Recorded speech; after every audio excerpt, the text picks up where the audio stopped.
प्रदेश की राजनीति में कांगड़ा का महत्व इसी बात से समझ लें कि भाजपा की सरकार नहीं बनेगी तो कारण कांगड़ा रहेगा।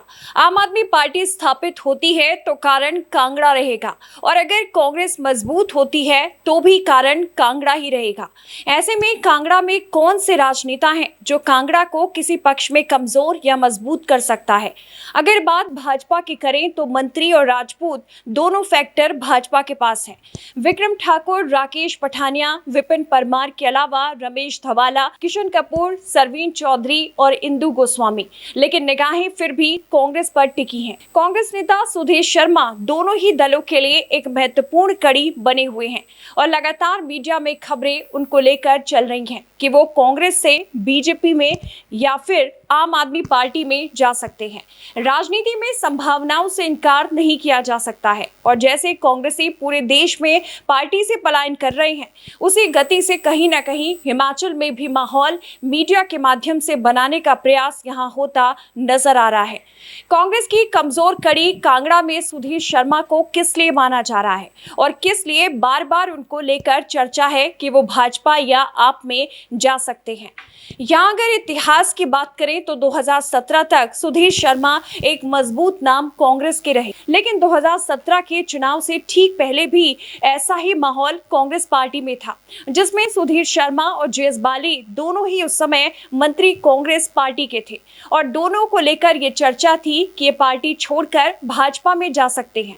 उस चर्चा का नतीजा ये निकलकर सामने आया कि ये दोनों ही नेता अपने अपने चुनाव तो हार गए, और इसी के साथ इनके जो समर्थक प्रदेश के दूसरी जगहों पर थे वे भी अपने अपने चुनाव हार गए, क्योंकि जब इनके नाम पार्टी छोड़ने के लेकर चले थे तो इनके समर्थकों के नाम भी इन्हीं के साथ चल पड़े थे।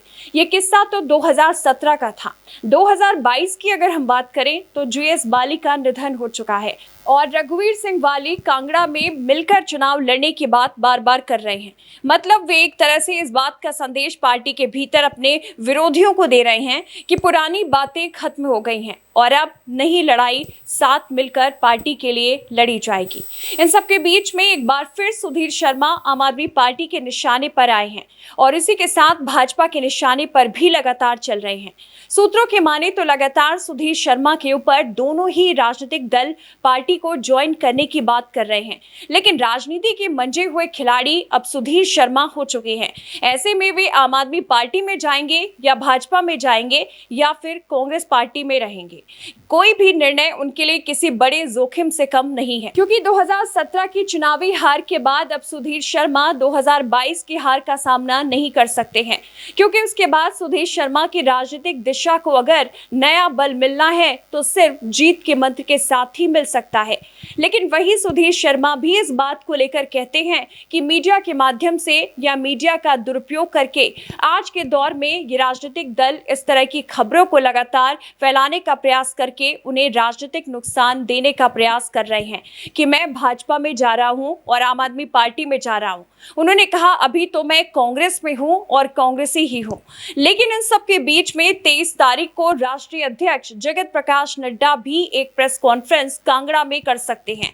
मतलब एक बड़ा राजनीतिक घटनाक्रम की तैयारी कहीं ना कहीं यहां पर भाजपा की हो सकती है। उसी के साथ अरविंद केजरीवाल भी लगातार उस दिन कांगड़ा में होंगे और शाहपुर में जनसभा को संबोधित करेंगे। मतलब एक तरह से मीडिया को बांधने का प्रयास भाजपा भी जगत प्रकाश नड्डा के मीडिया इंस्ट्रक्शन के माध्यम से कर सकती है। वहीं आम आदमी पार्टी भी सुर्खियों में रहे, इसके लिए किसी भी बड़ी घोषणा को लेकर हिमाचल प्रदेश में आ सकते हैं। हालांकि मुफ्त की जो घोषणा आम आदमी पार्टी की होती है, उन सभी घोषणाओं को एक तरह से मुख्यमंत्री जयराम ठाकुर ने अब विराम लगा दिया है। इस तरह से अब कांगड़ा की राजनीति क्योंकि विशेष रूप से सुधीर शर्मा के इर्द गिर्द घूमती नजर आ रही है और एक तरह से इन दिनों बहुत ज्यादा जरूरी या फिर कहें कि महत्वपूर्ण चेहरा कांगड़ा की जीत और हार में सुधीर शर्मा बन चुके हैं। ऐसे में उनको लेकर राजनीति भी चरम पर है और कांग्रेस पार्टी में वे ही हैं। पार्टी के सभी बड़े नेता इस बात से साफ इनकार करते हैं कि सुधीर शर्मा कांग्रेस पार्टी को छोड़कर जा ही नहीं सकते। इनमें चाहे हम नेता विपक्ष मुकेश अग्निहोत्री की बात कर ले, सुखविंदर सुक्खू की बात करें या विधायक आशा कुमारी की बात करें, लेकिन भाजपा के साथ उनके शामिल होने की अटकलों पर विराम नहीं लगा है और राष्ट्रीय अध्यक्ष जगत प्रकाश नड्डा की हाल ही में उनके साथ मुलाकात भी चर्चा में है। हालांकि माना जा रहा है कि वे राष्ट्रीय अध्यक्ष का हालचाल पूछने ही उनके घर गए थे। वहीं आम आदमी पार्टी के सूत्र भी अब इस बात का दावा करने में लगे हैं कि सुधीर शर्मा उनके मुख्यमंत्री चेहरा हो सकते हैं। ऐसे में राजनीति का कांगड़ा में अखाड़ा बन चुके सुधीर शर्मा इस सारी चर्चा को कैसे विराम देंगे, ये बड़ा सवाल है।